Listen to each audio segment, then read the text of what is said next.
So yesterday was a pretty rough day. Um, I didn't do anything at all. Didn't want to go to work. Didn't really want to do much of anything else. But I still showed up anyway, and things like that. And so, degree, uh, yesterday the demons won a little bit. I didn't go to the gym or anything like that. This morning I got up and I went to the gym because I do appointment with my trainer, and so uh, I did that.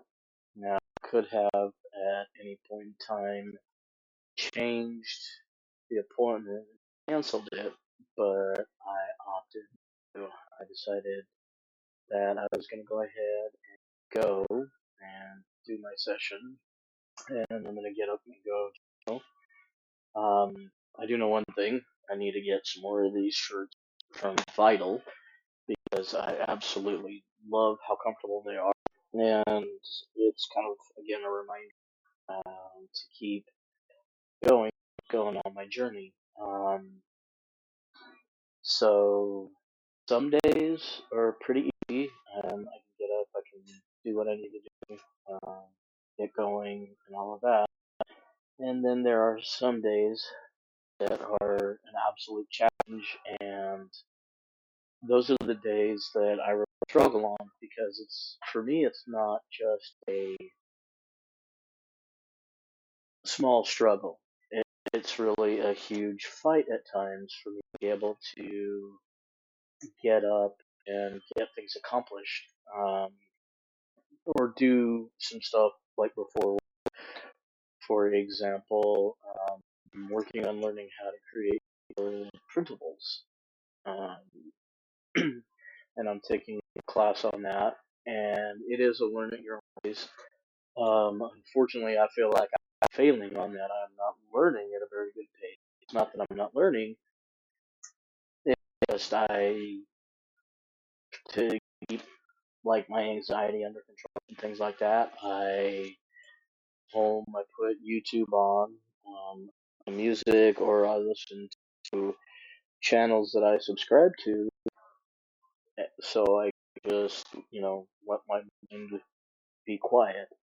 Um, as far as like the music goes, lately I'm listening to the Bee Gees, one live from Las Vegas back in 19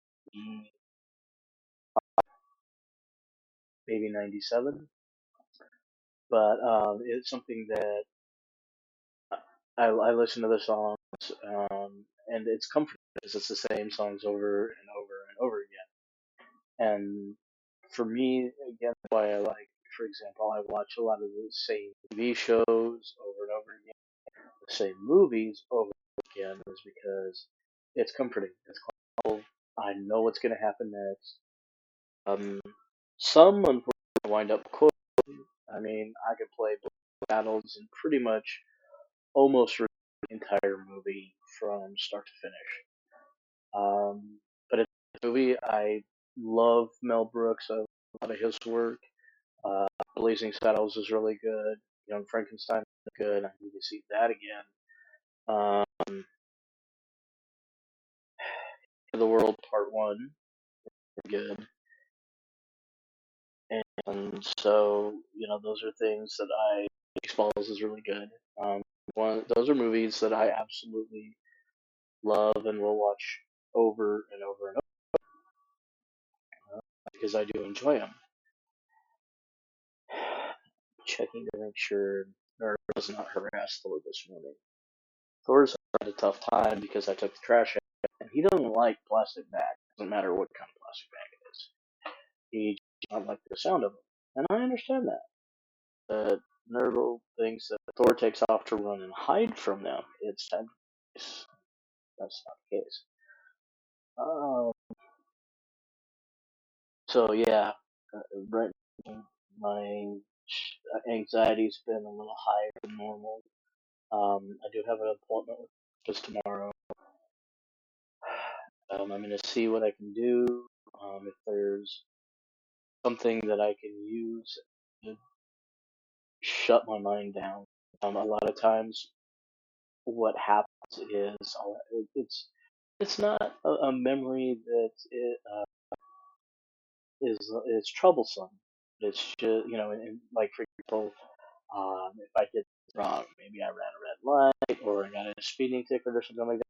It's not those kind of memories. It's just memories. Sometimes in general, they create anxiety in me. Um, and I'll sit there to myself and just tell myself it's okay. And then I sometimes will find myself talking out loud. And done that a few times where I've tried to reassure myself that everything is okay, and it's not everything out external right now.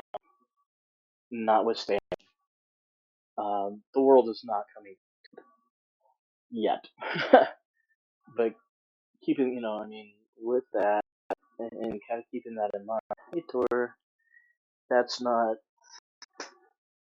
what's causing the issues.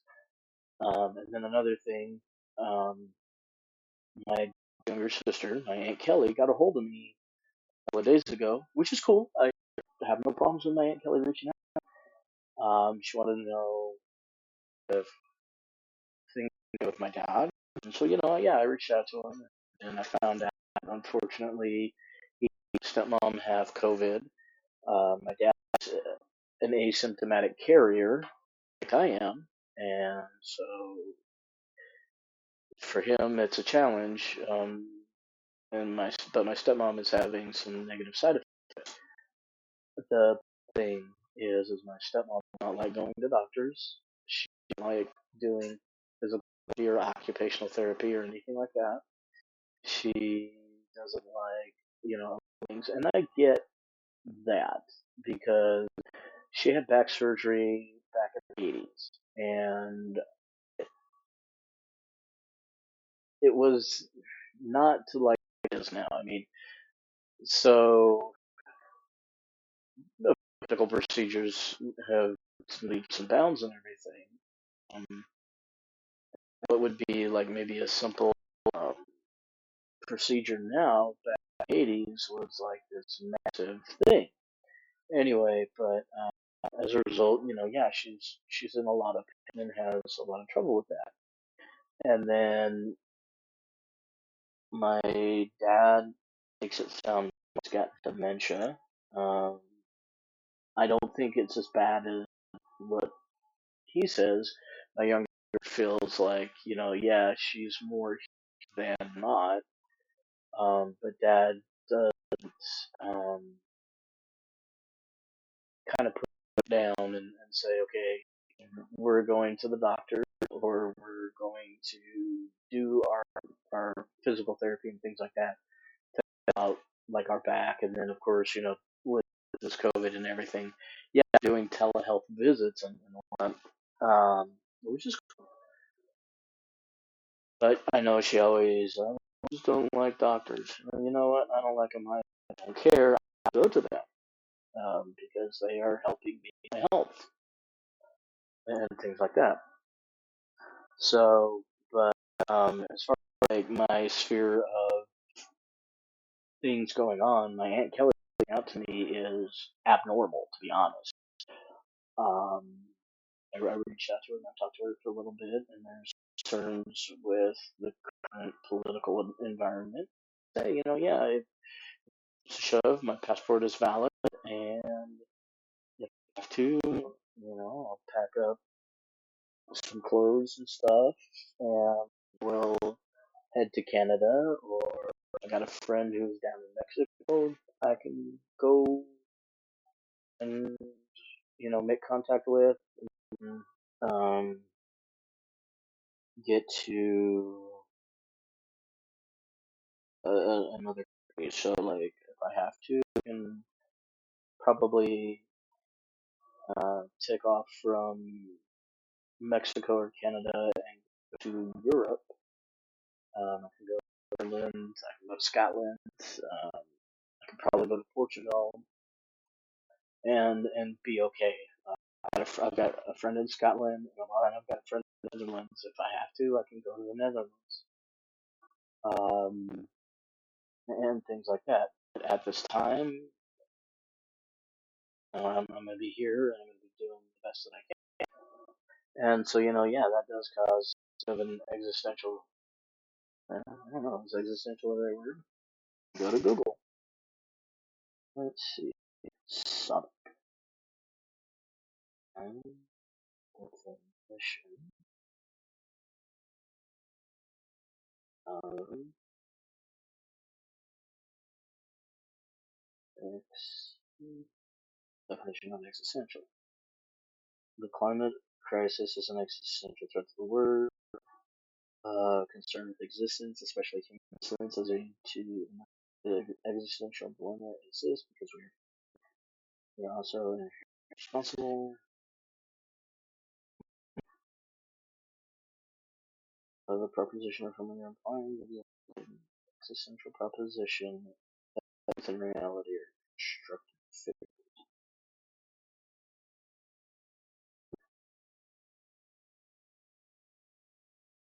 Let me see what Merriam-Webster has to say. Existential of relating to or from an existence, grounded in existence or experience of existence, being in time and space. Okay. So, I guess that would be a good word. So, all of the existential, external stuff, yeah, it has been stress and anxiety for me. And there are a lot of people who feel like I should take off, but honestly, I can't leave where I'm at right now. I don't have the money, and I don't have a way. Um, I don't have a job. Um, for me, it's a big thing. I need help. I need to do something.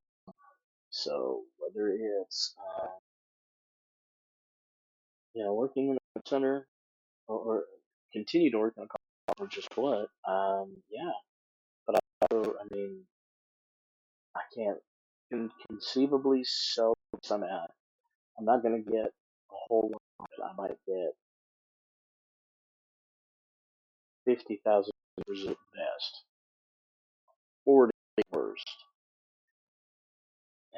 and I'd have to take the answer. I cannot leave them behind. That for me, that's a deal breaker. Thor and Nurgle and Charlie have to, but then I'd have to leave like my stepdad in the lurch, and I can't. Right now, I cannot do. So that's kind of where I'm at. And I know this is a bit random, and I'm sorry, but my mind is kind of all over the place right now.